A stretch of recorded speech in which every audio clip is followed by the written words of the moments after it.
Hutan adat Desa Tenganan Pegeringsingan, sebenarnya hutan ini sudah ada dari sejak ratusan, mungkin 1000 tahun yang lalu atau ribuan tahun yang lalu. Hutan adat yang dikelola dan dimiliki oleh masyarakat adat Tenganan Pegeringsingan secara turun-temurun. Nah, hutan adat ini terdiri dari 2 kategori kalau di Tenganan Pegeringsingan, ada Bet, ada Tegal. Kawasan Bet itu memiliki luas kurang lebih sekitar 319 hektar, sementara kawasan Tegalan mencapai 272 hektar. Sejak tahun 2019 sudah ditetapkan sebagai hutan adat oleh Kementerian Lingkungan Hidup. Dan tentu saja hutan ini peranannya terhadap kehidupan orang Tenganan sangat penting.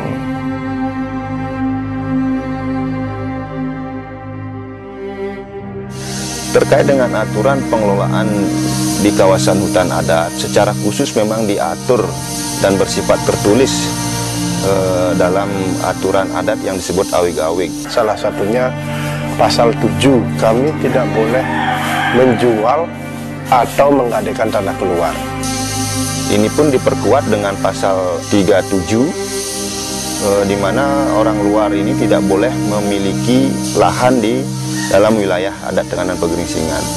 Pasal 14, kami tidak boleh menebang pohon sembarangan. Jadi beberapa jenis pohon itu memang dilarang untuk ditebang, kecuali dia sudah mati.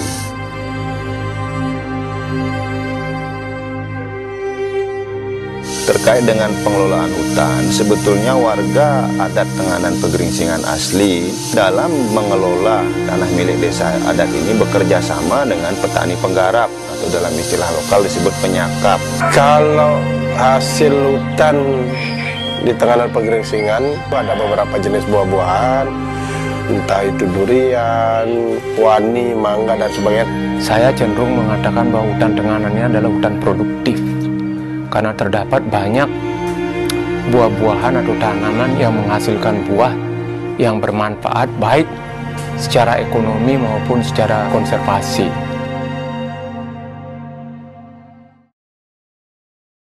Pada tahun 2021, generasi muda dilibatkan dalam pemetaan wilayah dan hutan adat, di mana didapatkan hasil bahwa pohon jaka mendominasi secara jumlah. Sebagian besar hutan adat di Tenganan itu ditumbuhi pohon aren atau pohon jake. Pohon jake adalah sejenis tanaman palem yang hampir keseluruhan bagian daripada pohon tersebut itu sangat bermanfaat. Berbicara tentang pohon aren atau dalam istilah lokalnya disebut dengan jake, ini memang memiliki peran yang sangat penting. Kalau kami masyarakat Tenganan Pegeringsingan sangat erat hubungannya dengan pohon jake itu sendiri, karena hampir semua bagian pohon jake itu bermanfaat bagi masyarakat Tenganan. Misalnya tentu saja dari akar kita mulai, ketika hujan dia akan menyimpan air. Akar yang muda juga bisa dipergunakan sebagai obat. Batang pohonnya, yaitu kayu arennya sendiri, itu juga bisa dimanfaatkan sebagai bahan bangunan. Kemudian ijuknya itu bermanfaat, bisa dijadikan atap, terutama atap bangunan-bangunan suci. Sedangkan bunganya bermanfaat untuk makanan ternak. Lidi dari daun aren yang masih muda ini, itu dimanfaatkan sebagai bahan baku untuk membuat kerajinan ingke atau nampan yang difungsikan sebagai wadah sesajen dalam setiap pelaksanaan upacara. Dan ini tidak bisa digantikan oleh pewadahan yang lain. Daun aren yang tua ini memang digunakan sebagai alas yang disebut dengan aledan. Jadi aledan ini juga tidak bisa digantikan oleh sarana yang lain.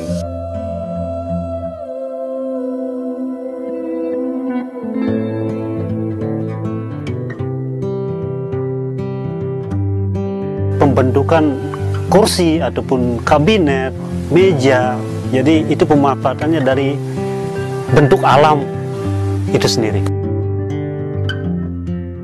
Pemanfaatan bahan uyung dimulai 20 tahun yang lalu. Melirik kekuatan bahan uyung tersebut itu sangat-sangat kuat dan tahan lama. Tenun ataupun menenun, alat-alat yang dipergunakan oleh orang tua kami itu mempergunakan bahan uyung. Orang tua kami mempergunakan uyung tersebut sebagai alat gamelan. Yang namanya ijok untuk bikin tali. Jadi tali yang dipelintir sekecil-kecil mungkin itu lebih kuat dari tali yang lain. Jadi selain kami pemanfaatan pohon, bunga dan sebagainya, binatang yang ada di dalam dari pohon aren itu sendiri itu adalah protein yang sangat-sangat tinggi yang kami sebut itu binatang ancruk. Pada musim hujan, jamur yang ada di pohon aren yang sudah tumbang itu merupakan lauk kami yang sangat-sangat nikmat sekali.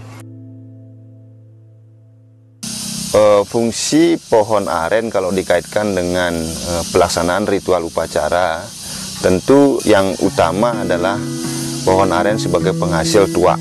Tuak itu memegang peranan penting di dalam ritual lokal di Tenganan. Hampir semua upacara yang kaitannya dengan adat diawali dan diakhiri dengan tuak. Paduk laihon.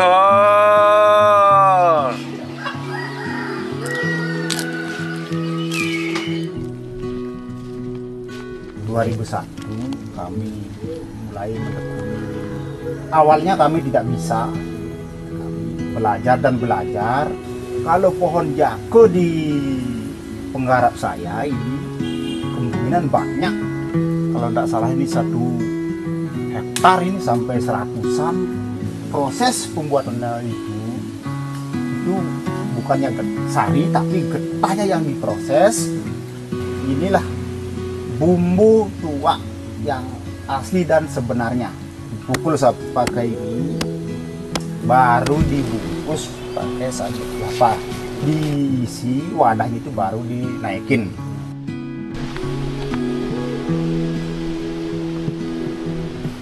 Selain berperan di dalam ritual, saya ingat cerita orang tua zaman dulu yang mengatakan bahwa tuak itu pis ngetel, artinya uang yang menetes.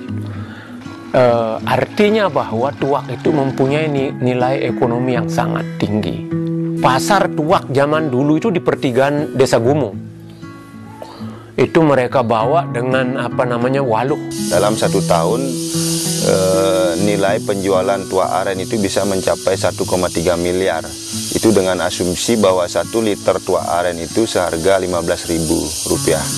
Jadi kecenderungan karena permintaan yang cenderung meningkat dan secara ekonomi ini memberikan manfaat lebih sehingga baik pemilik maupun penggarapnya lebih cenderung untuk menambah jumlah tanaman aren dibandingkan dengan tanaman kayu keras lainnya. Tanaman-tanaman ini yang berpotensi untuk menghalangi tumbuhnya pohon aren itu kemungkinan akan dihilangkan atau ditebang. Nah, ini tentu saja tidak baik. Jadi kalau ada tanaman-tanaman lain yang punya peran tertentu yang mungkin kita tidak ketahui, lalu kita habisi tinggal pohon jakenya saja misalnya, nanti kalau ada penyakit yang menginfeksi pohon jake tersebut, maka itu cenderung akan habis. Nah, kalau pohon jake ini habis misalnya begitu, sedangkan pohon yang lain sudah kita tidak pelihara, artinya semuanya sudah tidak ada. Perlu adanya pengaturan atau pengendalian dalam hal ini dari institusi atau lembaga desa adat harus membuat aturan yang jelas dan tegas terkait dengan pengelolaan di kawasan hutan khususnya di Bet.